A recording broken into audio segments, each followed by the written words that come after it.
live. Let's see. I think we're good on Instagram. Yes, good on Facebook. Come on in. We are going to have our Grown Woman Chat every Wednesday, 6 p.m. Eastern Standard Time, right here on Facebook, or over here on Instagram. Please follow me, chareseljosie, on both platforms. I like to have just a Grown Woman Chat. We're going to talk about things that just pertain to women, right? And some things we deal with. Now, some things I talk about, yes, they can apply to men, but my voice, my audience is to the women, men. If this resonates with you, that's great. But I'm talking to my women. Why? Because we need a voice, we need a space, and we need to have some challenging conversations that we typically can't have. So this is me talking to you. Love for you to talk back. I get it. It's social media. Instagram is different. You can put your messages there, but they don't stay. Facebook is a little different, but still would love to hear from you. If you don't want to put in the chat here how you feel about things or your thoughts, or maybe not sure, Clubhouse is a way to also connect. So every Sunday at 5 p.m. in the Grown Woman Talk Clubhouse room, we have a Grown Woman discussion. So this Sunday, we're going to talk about, has speaking up led to you being mislabeled? As women, sometimes we're like, wait a minute, is she too emotional? Is she too assertive? Is she too aggressive? And then you have to deal with this label, but then you don't want to come across the way that they're saying, but you feel yourself getting frustrated. We're going to have that conversation on this Sunday at 5 p.m. So hopefully you can join us. But tonight we're going to talk about how you love is how you lead. So I think that all women are leaders. I don't care if you're a business owner. I don't care if you have a supervisor, director, CEO, COO position. I don't care if you're a stay-at-home mom. I don't care whatever you do. We are leaders in whatever we do. I believe every woman is a leader, right? Someone is depending on us to do something. Someone is depending upon us to show up a certain way. Someone we're being dependent upon, right? And I want to talk to you tonight about how does love and leading, what do they have to do with each other? Now, I want to share with you the parallels. So let me know, do you think that they're different? Do you think that they're different? Just type a 1, yes, I think they're different, right? If I'm leading, what does that have to do with love? Because I'm leading, right? Or if I'm loved, I'm in connection, I'm in relationship, that's one area. Do you think they're different? Drop a 1 if you think they're different. If you think, no, they're the same, I can see how maybe there's some parallel. Put a 2, just kind of let me know what you're thinking. I have to kind of come over here, all right? I have to kind of see the way I have this position and see the messages on Instagram. So there are some parallels between the two, and there's differences as well, right?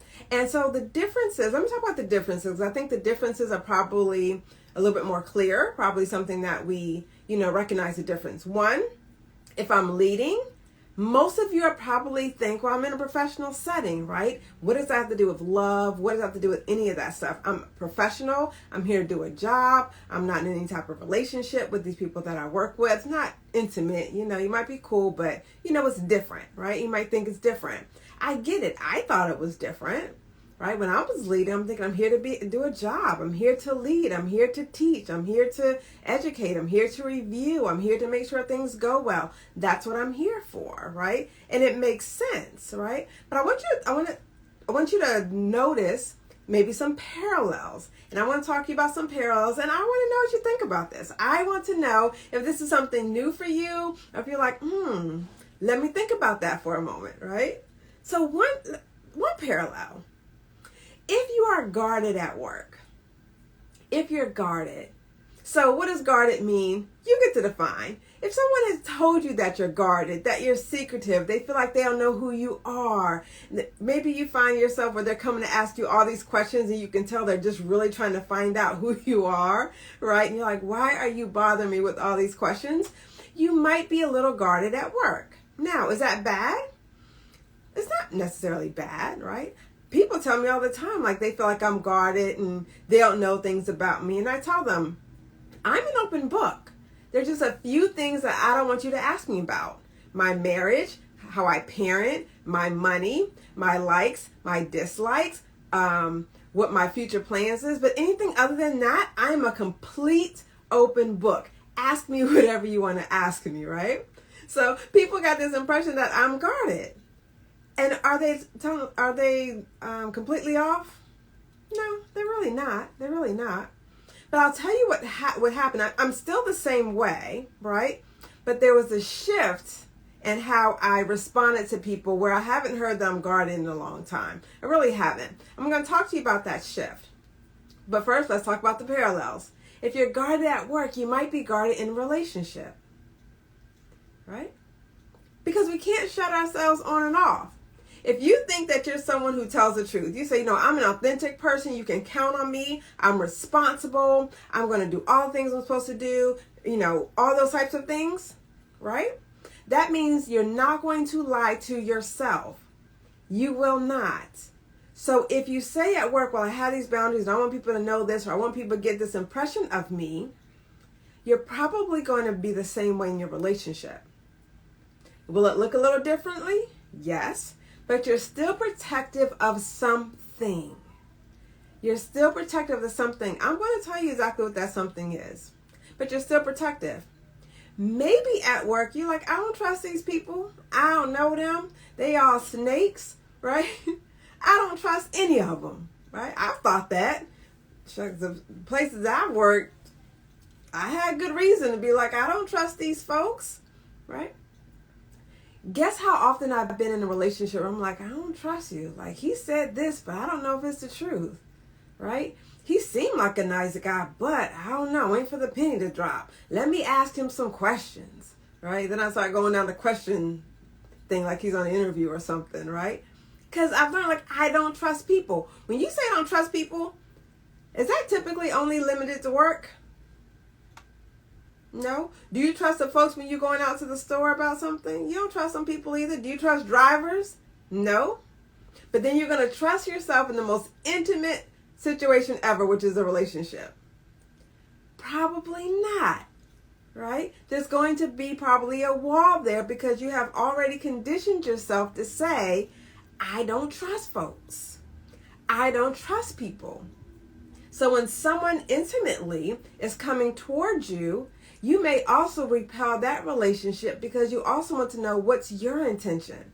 If I can't trust in all these other areas of my life, why would I be able to trust you? And why are you approaching me? Right? And then some of us may have some other questions, right? What has it attracted you to me? Are you really trying to get with me? Do you want more? Do you just want to get in my pants? Right? We might have all these other questions depending on our experiences, but it still comes down to, I don't trust people. That makes sense? Let me come over to Instagram just to see. All right. Here's the thing that we're scared of, right? When we're talking about love and we're talking about relationships and leading, we're scared that someone's going to notice something about us. We're scared that they are going to find out something. If you think about it, when you're at work and you say, I'm going to be professional, why? Because you want to make sure they don't think that you're unprofessional. Make sense? Right?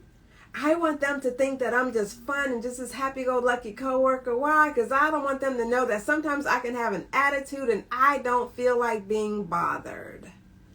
You are scared that they are going to notice something.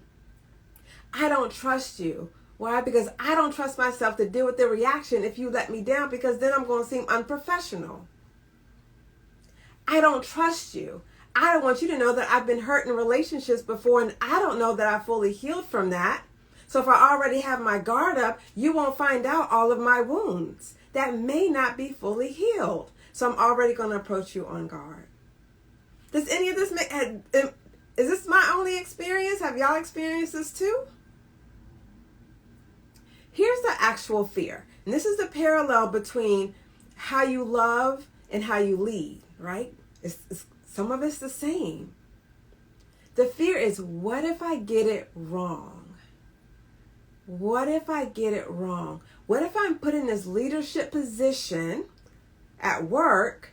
I'm a new supervisor, or I have a new position, or I got promoted and someone saw something in me that maybe I didn't see completely in myself, or maybe I know it's true, but now I'm being tested. I'm scared I'm going to get it wrong.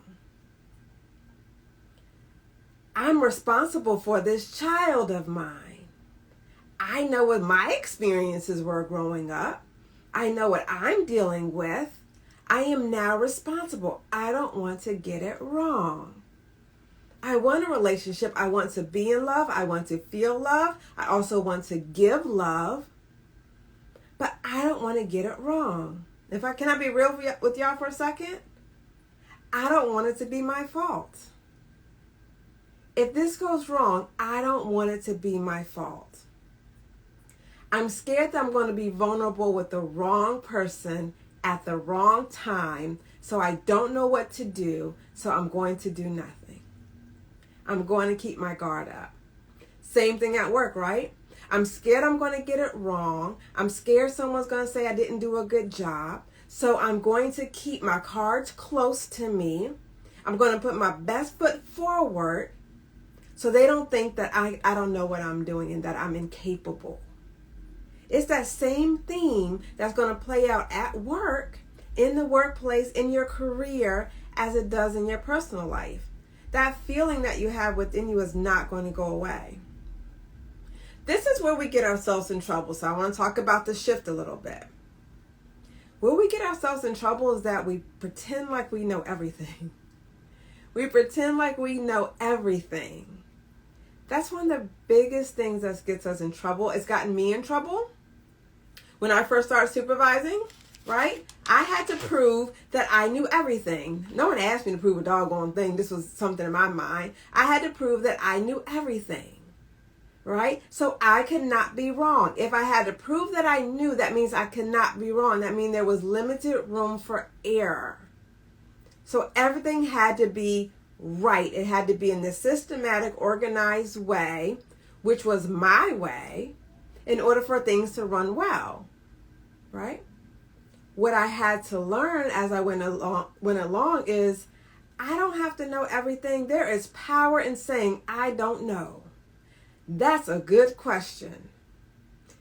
Ask your colleague. Let me ask my supervisor. Let me call someone. It's power in saying I don't know. In a relationship, it's power in saying I'm not sure. I don't feel comfortable doing this. I want to love you. I want to be connected with you. But to be honest with you, I'm a little scared just from my experiences. Do you have to share all your experiences? I want to yell, no. You do not have to share all your experiences. And that's sometimes we get into that thing. We have to know everything and we have to share everything. No, you don't. You don't have to share everything. But say, I'm just learning. This is a little scary. It's fun. It's exciting. But I'm a little scared. So I want you to be an open learner. This is the vulnerability, right? This is the parallel between love, personally, and work. Is I want to learn. I don't care if I'm in a position to lead. I don't care if I'm the CEO of the whole thing. I want to be in a position to learn. If you're in a relationship, can you be in a position to learn and say, I'm not sure. I'm doing the best that I can. This is making me uncomfortable and I don't know why. I'm getting these butterflies. This is weird, right? I'm getting these butterflies. All right, can you share that stuff? And say, I just want to learn. I just want to explore. I just want to be curious. Say, because, hey, I've gotten it wrong before. What can I lose now other than just to be excited and figure stuff out and just live this experience? So one of the things that I wanted to talk about, how to understand the love between work and home, right, is the boundaries with it. Because reality is, if we're a woman high achieving, we don't like not knowing. We don't like that. So sometimes we want to tell everything or we tell nothing. But it's like, well, how do I do it in between, right? How do I do it in between? So one of the things I want you to do is, one, I want you to tell the truth, but not the whole truth. You know, say tell the truth, the whole truth. No, you don't have to tell the whole truth. But you have to tell what's factual. I want you to tell what's factual.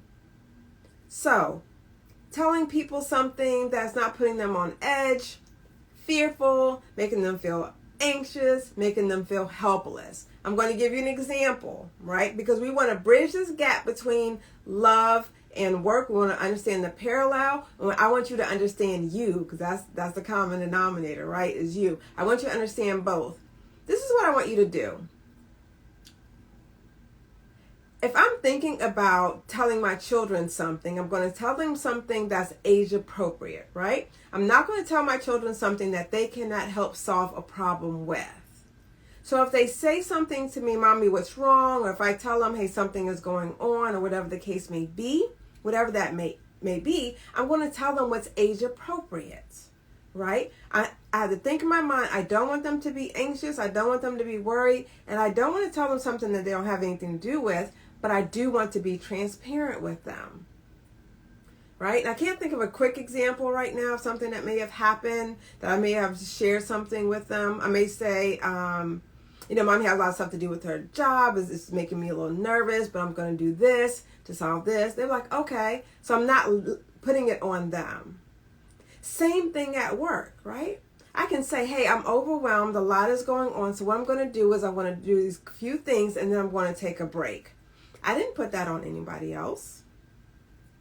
But I was transparent about what I'm dealing with. Did I go into detail about what I'm overwhelmed with? No, not if the person can't help me. There's no reason to do that, right? So yes, we have to be vulnerable, but yes, it needs to come with boundaries. What do you want the person to do with it? Right? I want you to focus on the connection. Sometimes we don't focus on the connection, we focus on the outcome. I want you to hug me more. I'm talking about the personal now, right? I want you to hug me more. How come you don't call me enough? How come you don't do this? I want this more. We kind of get into that do, be. Because if you do these things, it's going to make me feel good. That's what we're really saying. Focus on the connection. Focus on the connection. We're not going to focus on the outcome. We're not going to focus on if you do this and I'm going to get that. Just focus on what you want. I really love it when you hug me. Can we hug more? I really enjoy those times when we just kind of sit and just talk about nothing. You want to do that tomorrow? Bring it up. Initiate it. Sometimes I was having a conversation with someone not too long ago, and she was waiting on, she's in the dating phase, and so she's waiting on the guy to initiate stuff. I said, for what? If you want it, ask. Right?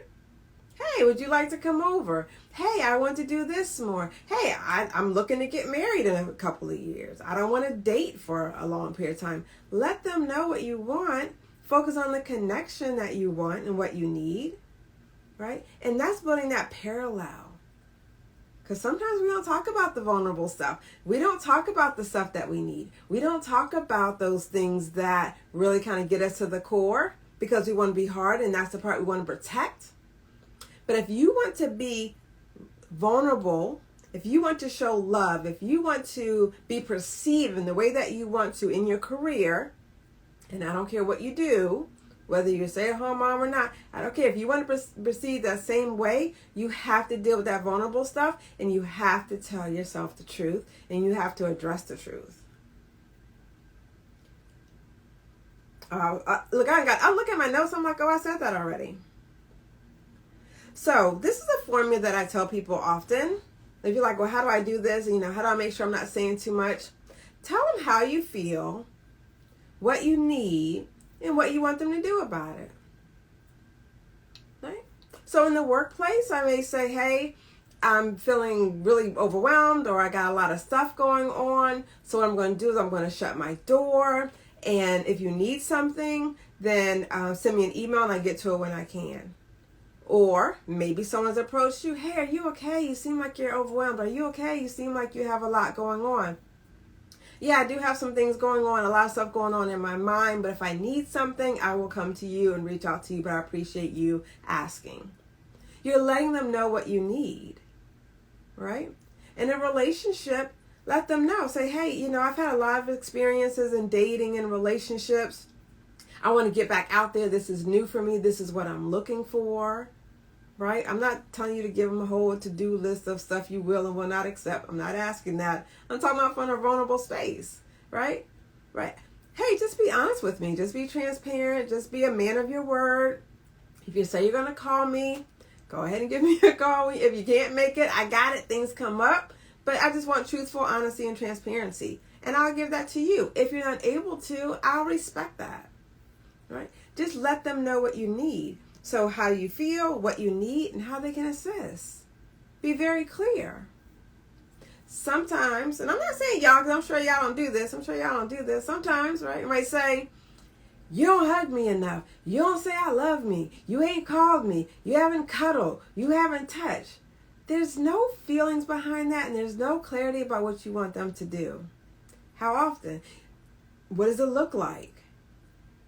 When do you want to be touched? Because reality is sometimes you might want to be touched, and other times you might want to be left alone. How's he supposed to know the difference? That's when you communicate those things. But you do it from a vulnerable place.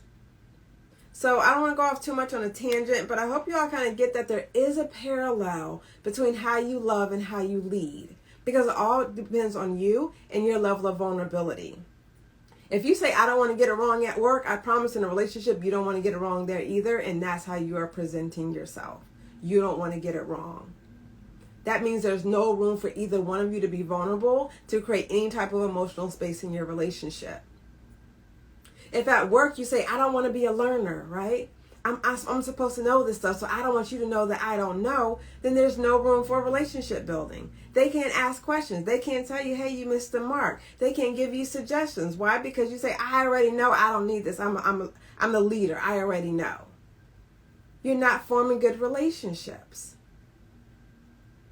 You're probably doing the same thing in your personal relationship as well. And this is whether you're in a committed relationship or not, because you're still showing up the same way. Either you're learning and say, hey, how are you doing? Nice to meet you. You're waving, you're smiling at someone, you're being engaging, you're letting them know where you stand, you're letting them know, hey, I'm just saying hi or something like that. Or you're like this. And then some random guy walk by you and say, why don't you smile? Right? Because your heart isn't open. Your heart isn't open. So as you go through the rest of this week and this weekend, I want y'all to smile more. I want you to engage more.